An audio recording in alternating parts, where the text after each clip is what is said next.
This is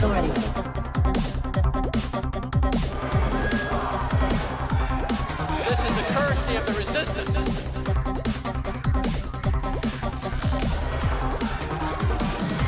What is Bitcoin?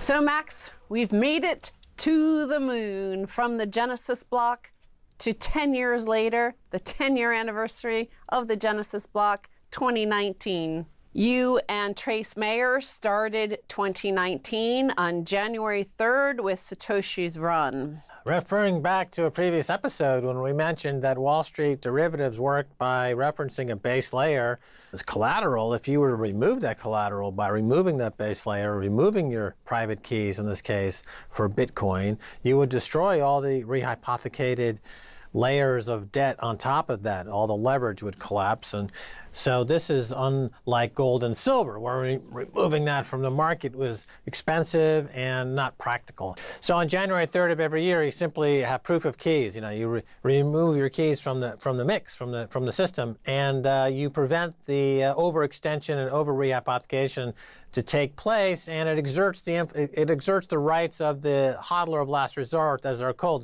The Bitcoin holder is reasserting their status.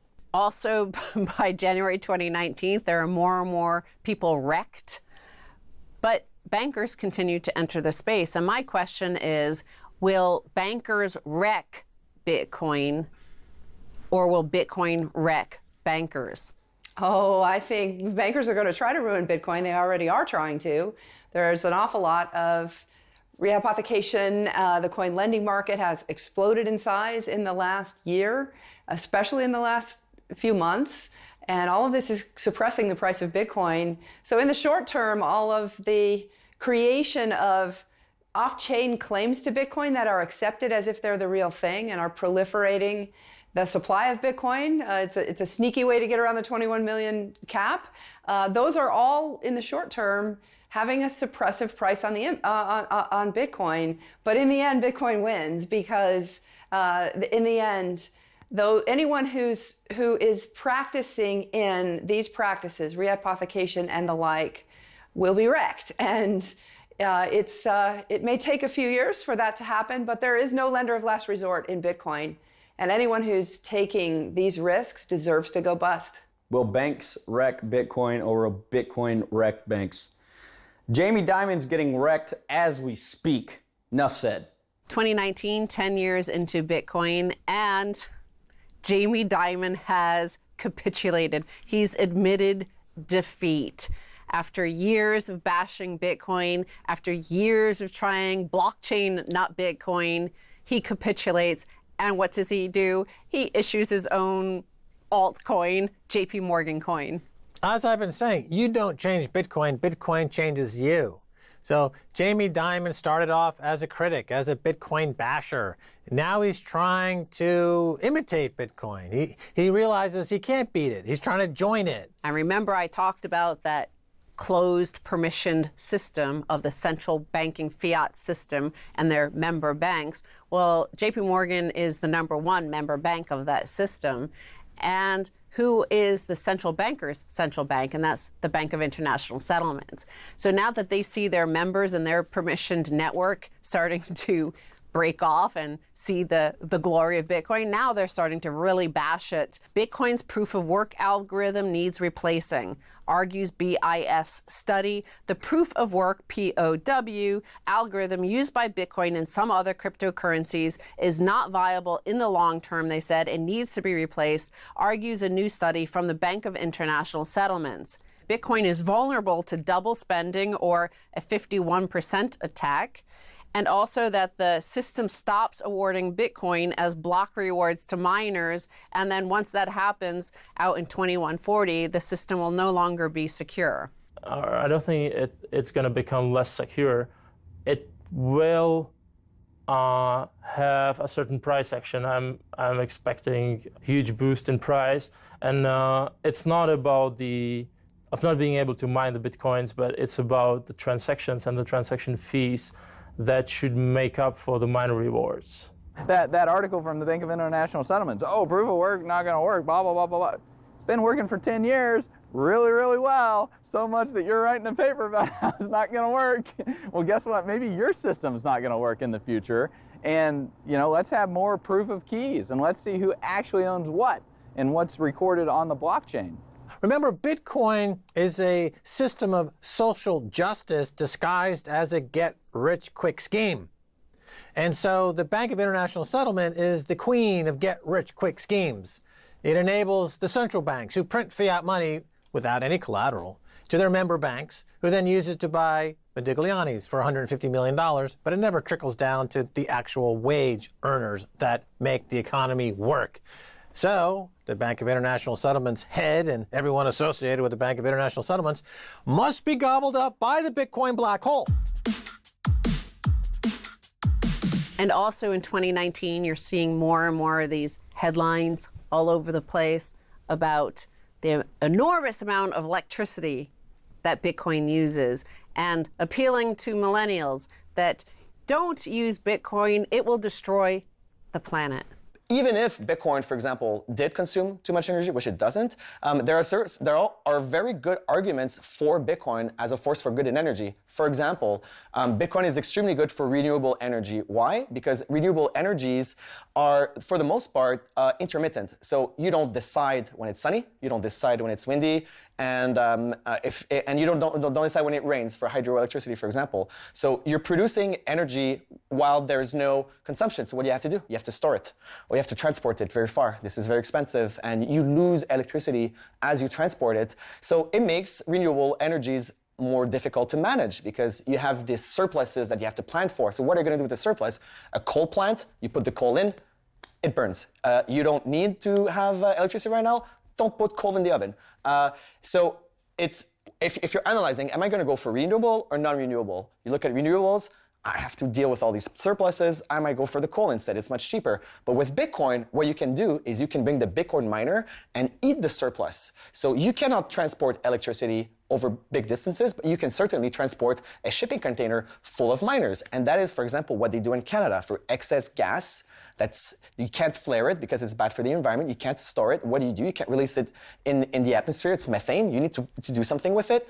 Let's mine Bitcoin with it, right? So Bitcoin can make energy more liquid. And if it makes energy more liquid, it makes energy markets more efficient. And if energy markets are more efficient, people will always just go towards the thing that is consuming the least energy, and whatever is consuming the least energy is also usually what has the less waste and byproduct, and it's usually renewable energy. September 15th, 2008, Lehman Brothers collapsed. The entire financial system was on the verge of collapse. Everything was going under.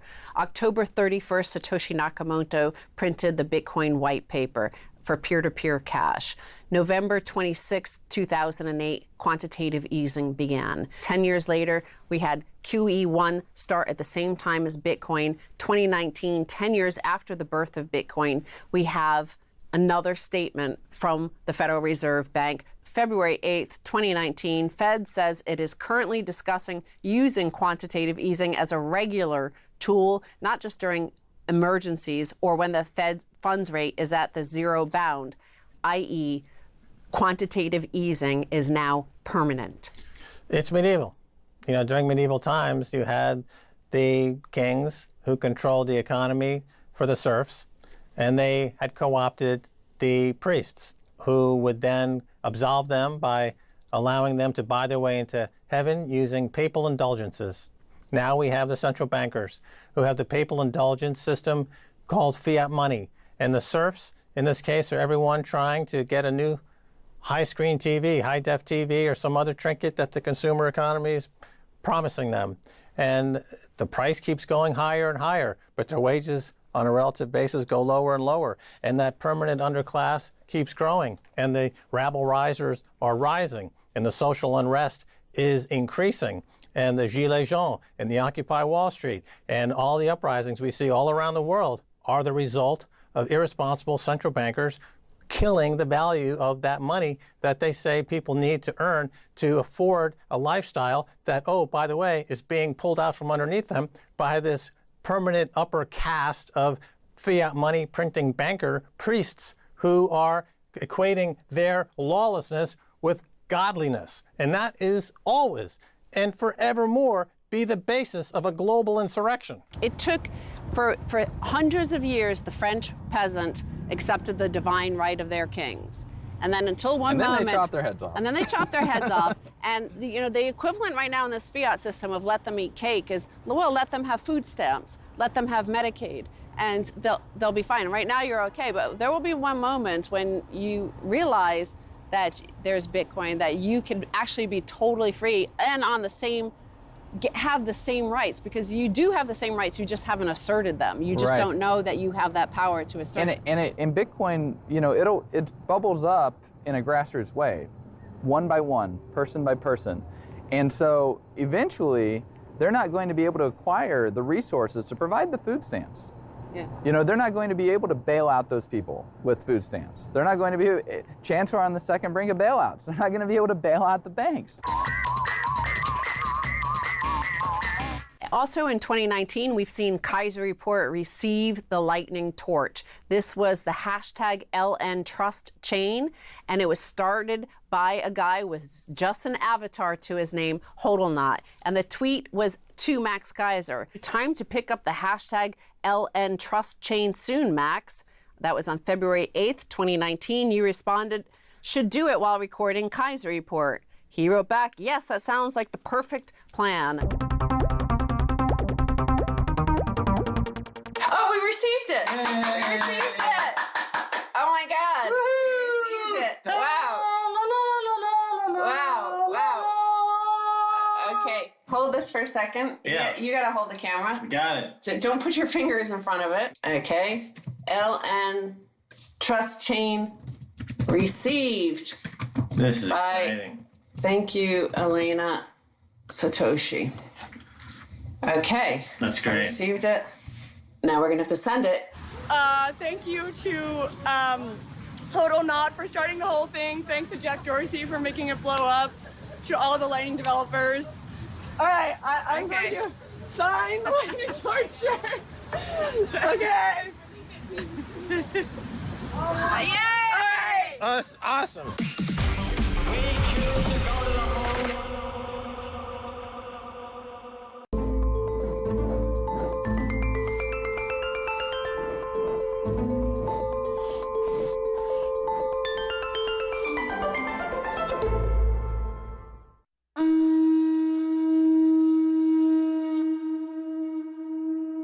You know what? I don't want to talk to a communist news agency. Forgive me. You'll have to find someone else.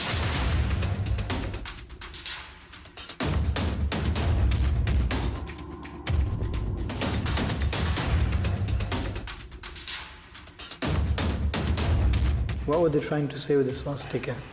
Meaning, are they going to hurt us in future, just like the Jews? So this was exactly when my father collapsed and died.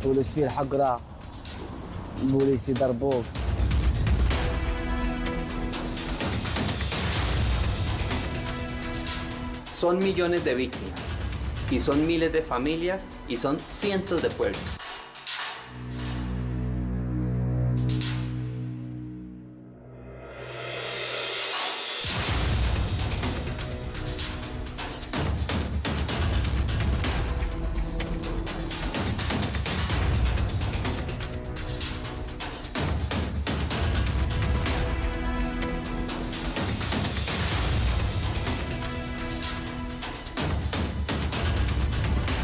If they are the good guys murdering people, we have to be the bad guys.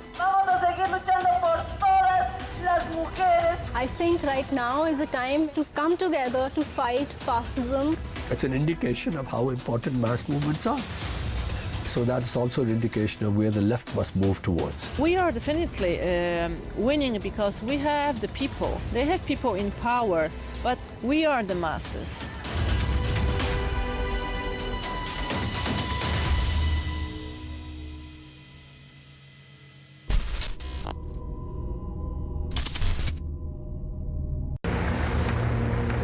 العودة للبلاك زون هذه هي احنا سموها بحارة، هو اللي فيه الباساج تاع الحراقة. المركب تبقى هذه نزلت في 350 370 فلذا المراكب هذه نسموها مراكب الموت. قلنا لها ما كيفاش راهو معبى شقف وما نجموش نوصلوا به هكايا. ولدي هذا على حسب الروايه معناها اللي يحكي لي عليها قعد 6 سوايع يعوم وفي النهايه معناها تعب يعني. في العالم هي الدوله هي اللي لكن الاشكال هو اللي الانسانيه وين مش تلقاه، والدوله راهي ماهيش فاميليا. فلذا قررت انا احساسي داخلي اني نكون اهل للناس هذم ما عندهمش اهل.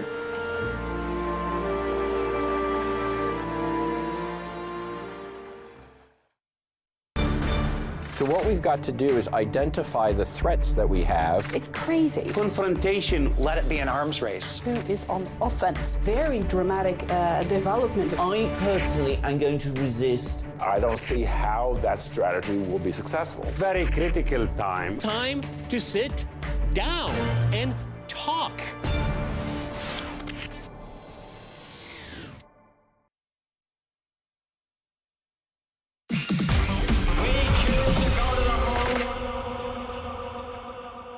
Trust is a very important part of Bitcoin because while we have covered the greed and the narcissism and all the things that drive people to make Bitcoin itself more anti-fragile and more robust, trust is part of the consensus mechanism.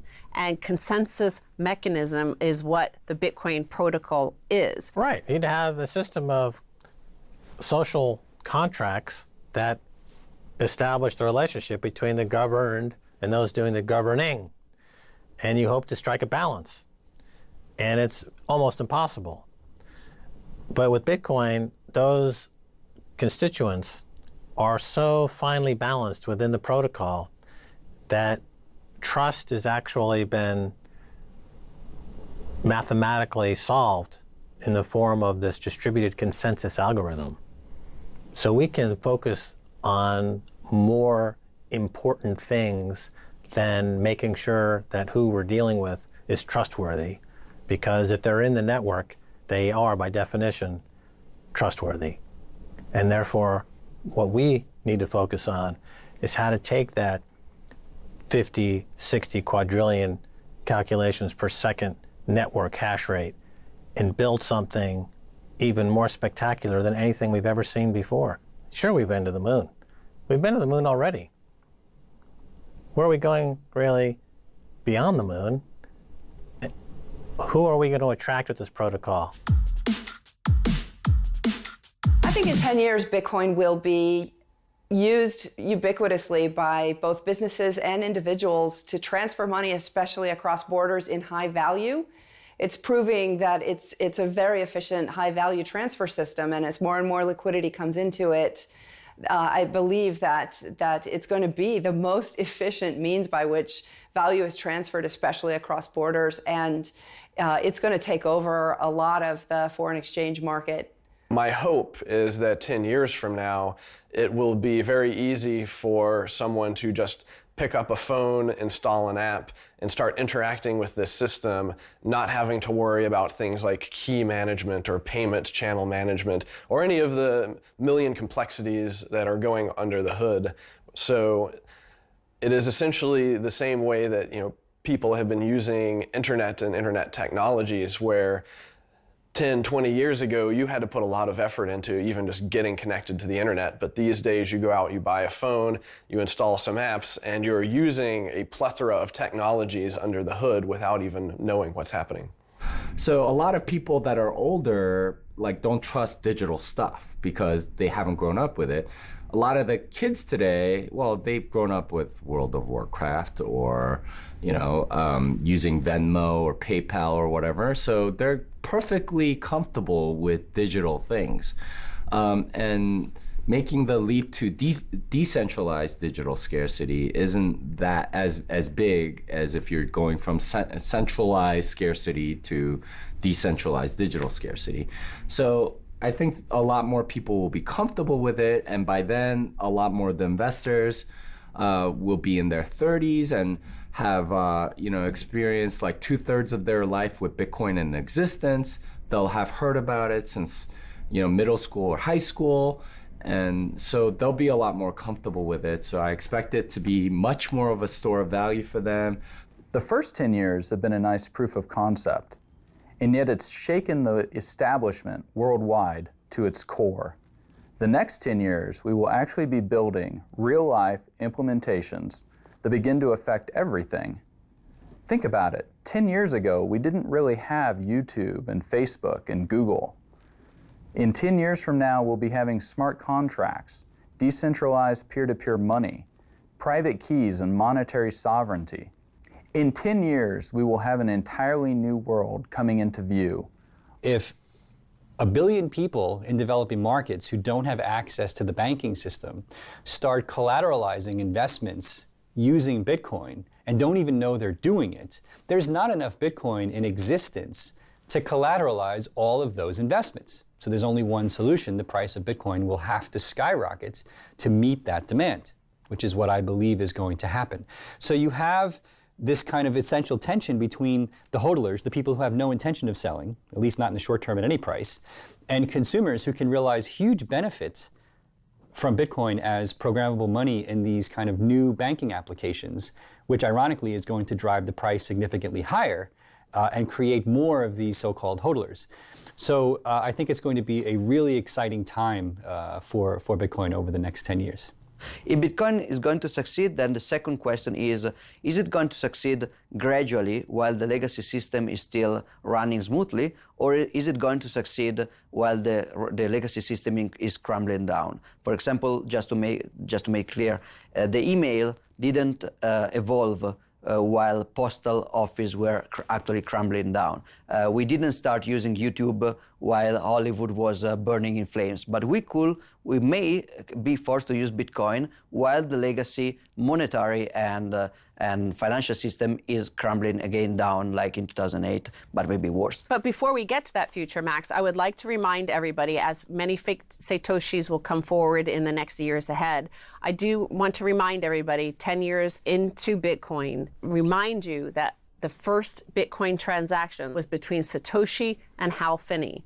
Satoshi sent Hal Finney the first Bitcoin transaction. Why did Satoshi choose Hal Finney? What was the genesis of Bitcoin? What was the environment? What was the mood? What was the reasoning behind it? And I saw this quote from Hal Finney that really made me think of what he was. And he was a cypherpunk. He was a cryptographic activist. He was one of these guys. And he said, it seems so obvious to me.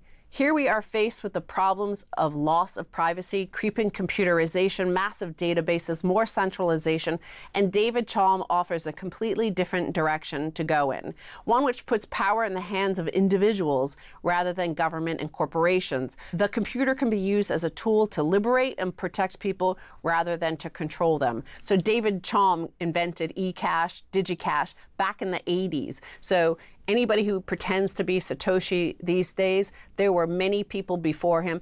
Why they were creating these digital currencies was not for a Wen Lambo. It was for very profound reasons of natural law, of you as a sovereign individual beyond the divine right of the fiat kings.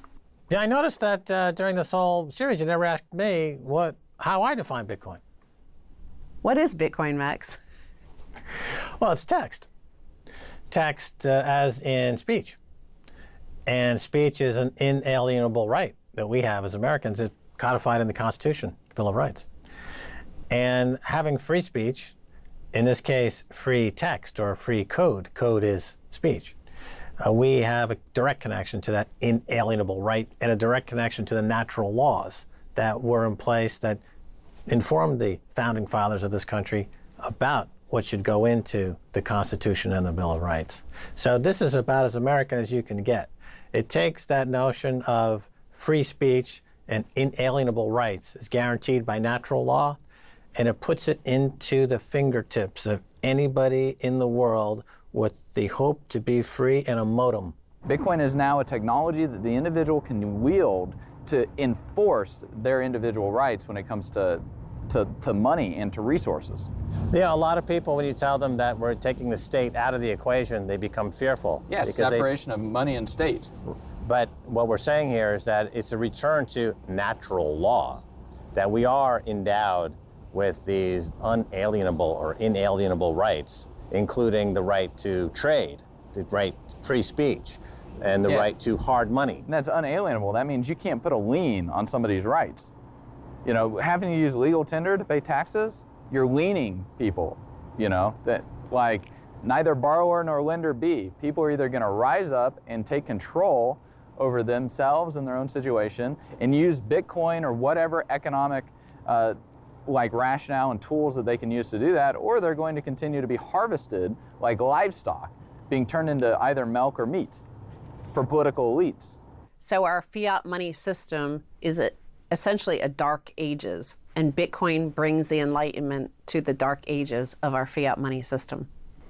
Our natural law guaranteed an era of enlightenment from the very beginning. And we have experimented with systems of governance throughout history. And those systems have come and collapsed. And the Constitution of the United States is the latest and one of the most advanced systems to bring about the inalienable rights guaranteed in natural law to individuals. Over the course of its 240-year history, those have been subverted by dark forces within the central banking system. Now with Bitcoin, which is effectively text, which is an inalienable right, as guaranteed by natural law, we have once again the ability to touch, like the gods we come from, the eternal light of freedom. Those of us who are not aligned our way of life with nature's laws, they have to change. They have to change the way of living. And Bitcoin is going to come to give us a choice, whether we want to align ourselves with nature's God and laws of nature, or whether we are going to align ourselves with man-made laws that are so corruptible and so unjust. And the cypherpunks, they are not going to give us freedom and equality, and we shouldn't just wait for them to just give us these tools. They are here to give us a choice that would fundamentally change the course of the future civilization. But we have to be the one to make that choice. And I go back to this, the metaphor of the film, The Matrix. And if you remember, it was the Neo trying to free himself from the Matrix. And Morpheus told Neo, gave him 2 pills. And one was red pill, the other one was blue pill. And the red pill symbolized knowledge, freedom. And then other one, the blue pill symbolized ignorance, blissful ignorance and oppression. And then false security. So now with Bitcoin, we now have these 2 choices. We have red pill or blue pill. And until now, we only had blue pills that are promoted as red pill by the political system of red and blue, you know, the one party with 2 head beast, basically. And then, so now we have real choices to make.